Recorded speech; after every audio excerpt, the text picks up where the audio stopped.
यह कहानी पुरानगढ़ नामक एक छोटे से गांव की है। इस गांव में एक बहुत पुराना और गहरा कुआं था, जिसे लोग खामोश कुआं कहते थे। लोग कहते थे कि कुएं में एक आत्मा रहती है जो हर रात कुएं में झांकने वालों की आवाज चुरा लेती है। शहर का एक शौकिया पत्रकार नमन इस कुएं के बारे में लिखने आया था। वह ऐसी कहानियों को सिर्फ अंधविश्वास मानता था और उसे लगा कि यह कहानी उसकी अगली रिपोर्ट के लिए सबसे अच्छी होगी। गांव के लोगों ने उसे बहुत समझाया, पर वह नहीं माना।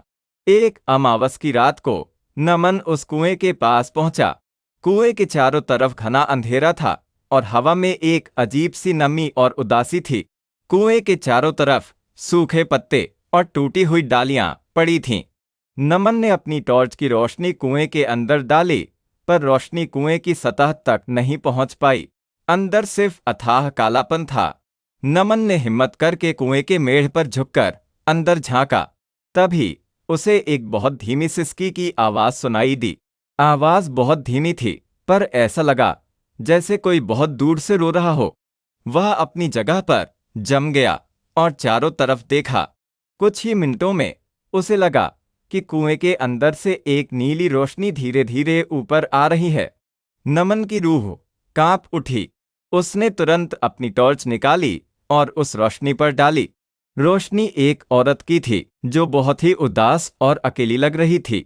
उसकी आंखें खाली थीं और वह बहुत डरी हुई थी। तभी उसे एक बहुत ही धीमी दर्द भरी आवाज सुनाई दी। मेरी आवाज यहाँ खो गई है, आवाज ने फुसफुसाते हुए कहा। नमन डर गया। उसने पूछा, तुम कौन हो? मैं इस गांव की एक लड़की हूं, आवाज ने कहा। मेरा नाम साधना है। तुम्हारे साथ क्या हुआ है? नमन ने पूछा। एक बहुत पुरानी कहानी है, साधना ने एक गहरी आह भरी। मैं एक बहुत अच्छी गायिका थी। मेरी आवाज बहुत मधुर थी और मैं हर रात कुएं के पास बैठकर गाना गाती थी। एक दिन एक बहुत क्रूर जमींदार आया। वह बहुत लालची था और वह चाहता था कि मैं उसके लिए गाऊं, पर मैंने मना कर दिया। गुस्से में उसने मुझे इस कुएं में धक्का दे दिया और मेरी मौत हो गई। साधना ने बताया कि जमींदार ने उस कुएं को शाप दिया कि जो कोई भी इस कुएं में झांकेगा उसकी आवाज वहीं कैद हो जाएगी। मेरी आवाज अभी भी यहीं है, साधना ने धीमी आवाज में कहा। अगर तुम मेरी आवाज को वापस ला सको, तुम मेरी आत्मा को शांति मिल जाएगी।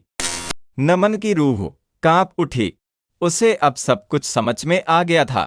कुएं में कोई भूत नहीं था, बल्कि एक आत्मा थी जो अपनी आवाज को वापस पाना चाहती थी। मैं तुम्हारी मदद कर सकता हूं, नमन ने कहा। हाँ, साधना ने कहा, अगर तुम मेरे सबसे पसंदीदा गीत को गा सको। नमन ने उस गीत के बारे में पूछा। साधना ने बताया कि गीत कुएं के अंदर एक छिपी हुई जगह में रखा हुआ है। अगले दिन सुबह नमन ने उस छिपी हुई जगह को ढूंढा। बहुत तलाश के बाद उसे एक बहुत पुरानी खंडित दीवार मिली। दीवार के पीछे एक छोटा कमरा था जिसमें एक बहुत पुरानी जर्जर किताब रखी थी। नमन ने किताब को उठाया। जैसे ही उसने उठाया, किताब से एक अजीब सी गंध निकली। यह गंध इतनी अजीब थी कि नमन के सिर में दर्द होने लगा। उसने हिम्मत करके किताब को खोला। किताब में सिर्फ कुछ पन्ने थे और बाकी के पन्ने खाली थे। नमन ने किताब को पढ़ना शुरू किया। किताब में नमन को साधना की कहानी और उसके सबसे पसंदीदा गीत के बारे में पता चला। गीत बहुत पुराना और दर्द भरा था। नमन को पता था कि उसे अब इस गीत को गाना था।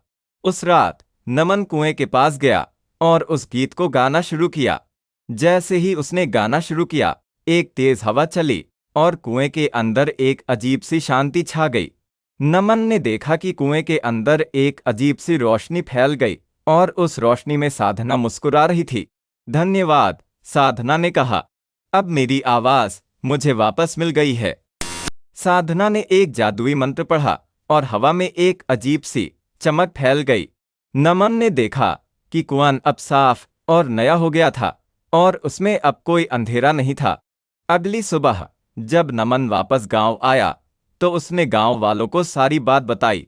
गांव के लोग बहुत खुश हुए और उन्होंने कुएं को फिर से पूजना शुरू किया। आज भी जब लोग खामोश कुएं के पास से गुजरते हैं तो उन्हें एक अजीब सी शांति महसूस होती है।